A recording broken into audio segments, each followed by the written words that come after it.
आज पावसाचा orange alert देण्यात आलाय। रात्रभर रत्नागिरीमध्ये पावसाची संततधार सुरू आहे। ग्रामीण भागातही मुसळधार पाऊस सुरू आहे। रत्नागिरीतल्या पावसाचा आढावा घेतलाय आमचे प्रतिनिधी अमोल मोरे यांनी।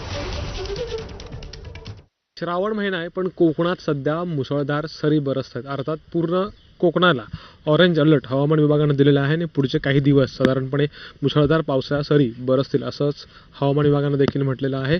जर कोकणातली परिस्थिती पाहायची गेली किंवा रत्नागिरी जिल्हा असेल, सिंधुदुर्ग जिल्हा असेल तर साधारणपणे अनेक वेळेला पावसाच्या जोरदार सरी बरसत आहेत आणि त्यानंतर पाऊस काही काळ विश्रांती घेतानाचं चित्र आपल्याला कोकणात रत्नागिरी जिल्ह्यामध्ये दिसून येते। अर्थात याचा फारसा मोठा परिणाम जनजीवनावरती झालेला नाहीये। नदी नाले ओढे असतील यांना पूर किंवा साधारणपणे जनजीवन विस्कळीत होईल अशी कोणतीही घटना या पावसामुळे झालेली नाहीये।